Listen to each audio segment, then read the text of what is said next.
It was a quiet evening, the kind where the stillness of the night surrounds our farmhouse in an almost eerie silence. I had just turned 16, and my parents had begun to trust me with more responsibilities around the farm. That night, I was upstairs in my room scrolling through my phone when I heard it. A series of faint cracking sounds outside. It wasn't just the usual rustling of leaves or the wind blowing through the fields. No, this was different. I paused, listening carefully. A moment later, another thud, like something, or someone, was out there. The hair on the back of my neck stood up. I quickly went downstairs, finding my dad, Matthew, standing in the living room. He'd heard the noises too. His expression was serious as he glanced toward the windows. "Tyler, I think someone's out there," he said in a low voice. We didn't need to say much. My dad rushed to his closet, where he kept his shotgun, and within moments we were outside. The cool night air hit us, and the only sounds now were the rhythmic chirps of crickets. But I could feel it. Something wasn't right. Dad flicked on the outside floodlights, casting sharp shadows across the fields. At first I didn't see anything, but then, movement. Someone darted between the rows of crops. My dad shouted, "Stop!" and took off running toward them, and I followed close behind. My heart was pounding in my chest as we raced across the field, but it wasn't fear that fueled me at that moment. It was adrenaline. Through the dim light I saw them too, legs moving quickly, figures slipping in and out of view beneath the crops. There were more than one, two, maybe three. It was hard to tell in the dark. My dad called back, urging me to keep up as he chased after the intruders. They were heading toward the woods, and before I knew it, we were entering the thick tree line. We ran about 50 feet into the woods before my dad suddenly stopped.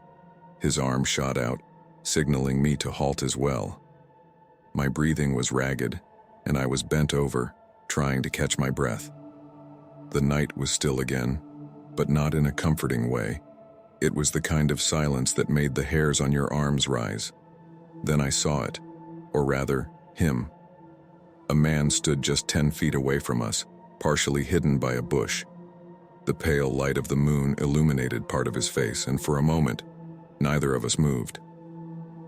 My dad didn't speak. He was just staring at the man, his grip tightening on the shotgun.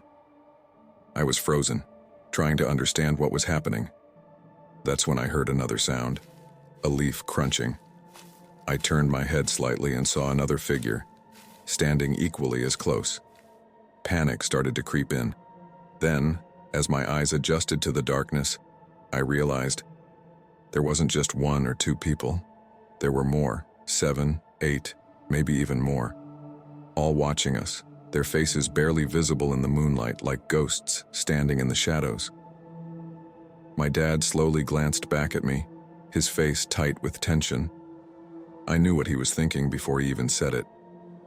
"We're leaving," he whispered, his voice barely audible. We began to back away, step by step. My eyes darted between the figures, watching as they too inched closer, slowly closing the distance between us. Dad raised his shotgun, waving it in front of him as if to warn them off. It didn't stop them, but it seemed to keep them at bay. The moment we passed the tree line and made it back to the open field, we bolted. I'd never seen my dad run so fast in his life. We sprinted across the farm, not stopping until we were back inside the house. Dad slammed the door shut, locking it, while I ran to the window, peeking out at the darkness. "They're still out there," I muttered, my voice trembling. Dad stood by the door, shotgun still in hand, his eyes fixed on the windows. I grabbed the phone and dialed the sheriff's office. "Someone's on our property," I told them, explaining the situation as best as I could. They said they'd send someone out, but I wasn't sure how long it would take. 15 minutes felt like an eternity, but eventually, 2 officers arrived. They asked questions, jotting down notes, but they didn't seem too interested in chasing after the group we saw. I could tell Dad was frustrated, but there wasn't much we could do. After a brief conversation, the cops left. The night was quiet again. My dad kept watch for a while, just standing by the window, shotgun resting on his shoulder. The people in the woods never returned, and by the next morning, everything seemed normal. Nothing was stolen, nothing damaged, but the unsettling truth remained. Whoever those people were, they weren't here to rob us. They were here for something else, maybe for us. We never found out who they were, and we never saw them again. But to this day, I can't shake the feeling that they were watching us, waiting for something. And I'm not sure if I ever want to know what that something was.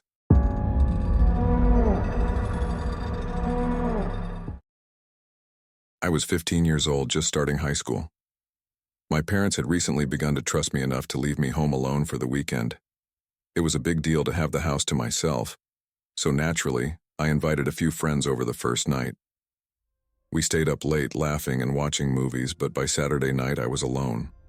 It was around midnight when I decided to walk home after hanging out with some friends. The streets were quiet, only the distant hum of traffic could be heard. I was halfway home when I noticed something strange. A car was slowly trailing behind me. At first I thought it was a coincidence, but when the headlights flashed in my direction, I knew something was off. I quickened my pace, my heart pounding harder with each step. The car continued to follow, its lights flashing again, this time more urgently. I broke into a run, sprinting the rest of the way to my house. The fear bubbling up inside me was real. This wasn't just paranoia, something was wrong. As soon as I got inside, I locked the door and rushed to the window, peering through the blinds. The car had stopped right in front of my house, and the driver, someone I couldn't see clearly in the darkness, stepped out and started running towards my front door. Panic washed over me as the doorbell rang, followed by loud, aggressive banging on the door. I ran to my room on the lower level, my hands shaking as I grabbed my phone to call my parents. No answer. I tried again, but they were probably asleep. I felt completely alone, vulnerable. The knocking at the front door stopped, but it was immediately replaced by banging on my bedroom window. "Go away!" I screamed, my voice trembling. The person outside yelled something back, but their words were muffled. I couldn't make out what they were saying. Desperate, I left my room and ran to my parents' room to hide and call 911. The dispatcher was calm, asking me all the usual questions, where I lived, what was happening, but I could barely focus. The knocking had moved again, this time to my parents' bedroom window. The man was following me, somehow knowing exactly where I was in the house. I screamed at him again to leave, but the dispatcher told me to stay quiet and hidden. She insisted the police were on their way. Then through the window I heard the man outside yelling something more clearly. He was shouting that someone else had followed me home, someone dangerous, and that they were in my house right now. His words sent chills down my spine. Could it be true? Was there someone else inside? I didn't know what to believe, but I told the dispatcher what the man was saying. She warned me not to trust him and to stay in the locked room until the police arrived. Then I heard it. Footsteps. Slow, deliberate footsteps moving through the house, coming closer to my parents' bedroom. My heart pounded in my ears as I heard the doors in the hallway creaking open, one by one, as if someone was checking each room. The footsteps stopped at my parents' bedroom door. The doorknob rattled, but the lock held. I froze. The person on the other side began banging on the door, trying to break it down. The sound echoed through the house, each thud louder than the last. But then, just as suddenly, the banging stopped. I held my breath, waiting for the next sound, but all was silent. Moments later, the dispatcher told me the police had arrived. I suggested they check the back door, which I suspected the intruder had used to enter. When I met the officers in the living room, they confirmed my fears. The back door's glass panel had been shattered, allowing the intruder to unlock it. But by then, the house was empty. The man who had been banging on the windows outside was there too. He told the police how he had seen someone following me on my walk home, an older man, hiding in the bushes and watching my every move. He'd followed me in his car to make sure I was safe and had tried to warn me by flashing his lights. The police reassured me everything was going to be okay. They stayed at the house until my parents came home early the next morning, shaken but relieved that nothing had been stolen. Yet, that wasn't what haunted me. If the intruder hadn't broken in to steal anything, what had he been after? And why was I his target?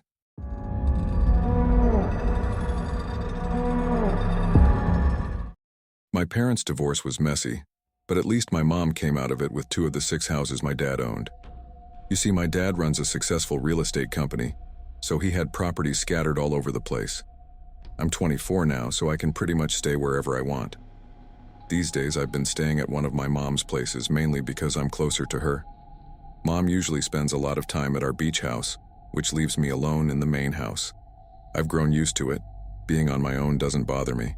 The house is large, with a kitchen, living room, and 2 bedrooms on the first floor, and the same setup upstairs. There's also a basement we hardly use. My bedroom's upstairs, and I mostly stay on that floor, while my mom prefers the downstairs. It's a nice arrangement, really. There are 3 entrances to the house: the front, back, and a side door. The side door leads out to the garbage cans, and that's where I usually take the trash out. Nothing unusual until things started getting weird. At first, it was just small stuff. I noticed a few of my clothes were missing.